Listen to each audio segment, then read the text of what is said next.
modéré, même s'il faut quand même quelques centaines de milliers d'euros pour participer à cette catégorie. Mais l'occasion de se frotter au peut-être futur grand de la F1.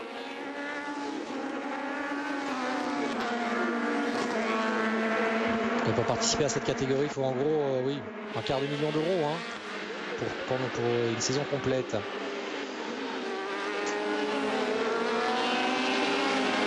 En tête, il y a toujours Earl Bamber. Deuxième position pour Joseph Kral. Et les deux pilotes de chez Kram qui se livrent une belle bagarre entre Fabio Leimer et Puglisi. Et Leimer est passé, me semble-t-il, devant Puglisi. Je disais les deux pilotes de chez Kram, mais c'est pas ça. Hein. Leimer, vous devrez rectifier. Les pilotes de chez Yenser Motorsport.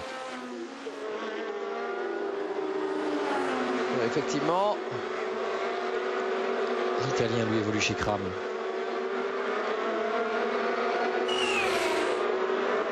On revoit le dépassement de Leimer sur Puglisi. Net et sans parade, une superbe aspiration. Ouais, belle manœuvre du pilote suisse qu'Olivier Denis nous a remontré grâce à ce ralenti.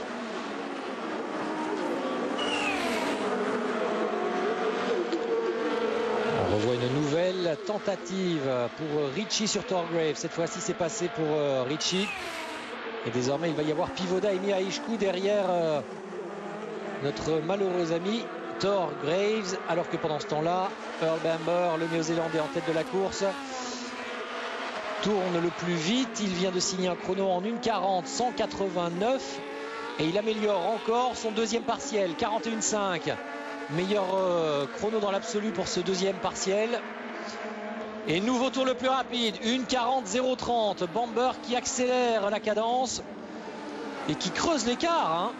Ah, étonnant ce pilote néo-zélandais. Étonnant, une très bonne première course, mais il faudra faire attention parce qu'il y a la remontée, me semble-t-il, de Leimer derrière qui vient de se défaire de Gutiérrez.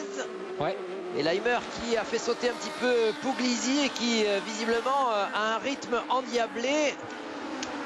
Ouais. Puglisi dans un premier temps, Gutiérrez dans un deuxième. Je vois mal comment Mermuller pourrait résister à la tornade blanche et bleue. Et notre ami Pierre Van Vliet, qui dans tous les cas semble avoir tort, hein. Il avait prédit la victoire de Gutiérrez dans la deuxième course. C'est pas très bien parti cette histoire puisque Gutiérrez vient de perdre une place, il est désormais 6e. Mihaishku lui repasse par les stands après son escapade dans le bac à gravier tout à l'heure. Sa monoplace a dû visiblement être endommagée.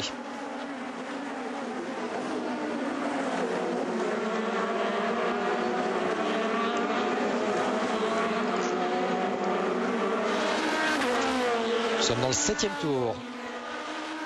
Dans le 6e, pardon. Dans le 6e. Je vais un peu vite en besogne. Et Bamber qui compte 2,5 secondes d'avance désormais. Et Leimer qui, comme il nous le prouvait à l'image en dépassant Gutiérrez notamment et Puglisi, est en train de sonner la charge. Meilleur temps en course actuellement. Et juste devant lui, Mermuller. Ouais, Fabio Leimer, le seul à être descendu sous la barre de la minute 40 et rejoint à l'instant par Earl Bamber en 1:39 783 qui reste quand même avec 5 centièmes de retard sur Fabio Leimer. Et Puglisi visiblement qui manque de vitesse de pointe et qui va se faire dépasser par Afanassiev. Non, ça résiste. Ah, il va louper son freinage. Puglisi, non, même pas. Bien joué l'Italien. Puglisi a peut-être un petit peu plus d'appui aérodynamique, donc des difficultés en vitesse de pointe, mais probablement une voiture. Attention, il n'y a pas d'appui. Le léger contact, oui, le léger contact entre la roue avant droite de Sergei Afanassiev et l'arrière gauche de Puglisi. Le Russe qui devra attendre un petit peu plus longtemps. Attention. Pas beaucoup plus longtemps, Jacques. Et ça passera pas dans ce virage-là de Tosa. La remontée vers Piratella. On est au coude à coude, mais on ne peut pas dépasser. Ça va vite à cet endroit-là. Voilà, Afanassiev, il grille peut-être quelques cartouches. Il vaudrait mieux reprendre bien ses marques derrière Puglisi pour essayer peut-être de l'ajuster au bout de la ligne droite. La remontée Aqua Minerali. Ensuite, on se dirige vers la chicane variante Alta sous les yeux dépités de Vanderdrift. Contraint à l'abandon avant même le départ, hein, le leader de ce championnat, on le rappelle.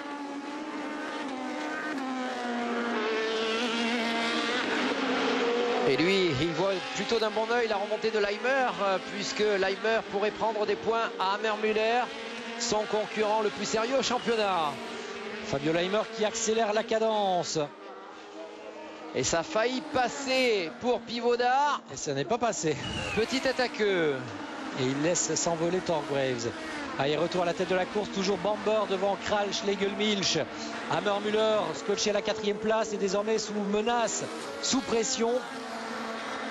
Puisqu'il y a Fabio Leimer, le plus rapide en piste à l'heure actuelle, qui est revenu dans ses miroirs.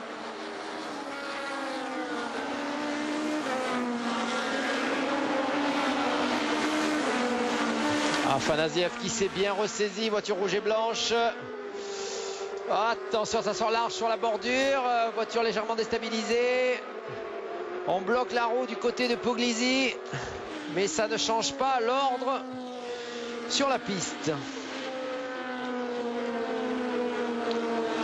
Allez, Puglisi, Afanasiev, les voilà, ils se bagarrent pour le moment pour la 7e place. L'Italien qui avait très bien entamé et qui là visiblement est un peu ou dans le rouge ou connaît un coup de moins bien.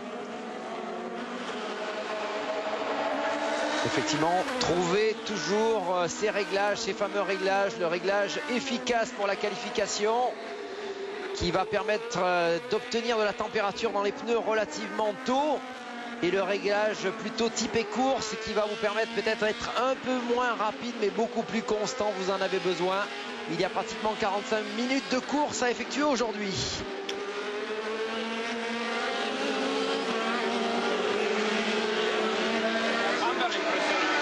Earl Bamber qui entame son 9e tour en tête de ce Grand Prix d'Europe de Formula Master, course longue. Et il est tout seul, je regardais Jacques, plus de 3 secondes 8 d'avance. Et regardez derrière, on se bagarre comme des chiffonniers entre Schlegel-Milch, Hammermüller et Leimer. Un letton, un allemand et un suisse. Derrière, c'est Gutiérrez qui observe tout cela avec un tout petit peu de distance, on ne sait jamais.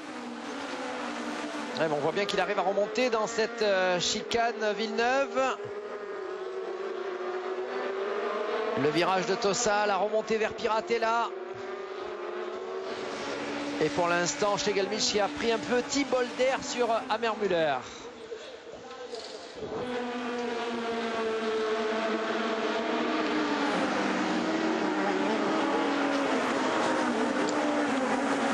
Ah, ici, on va tenter quelque chose. Regardez, à la faveur de ce virage, Gutiérrez revient bien près de Fabio Leimer.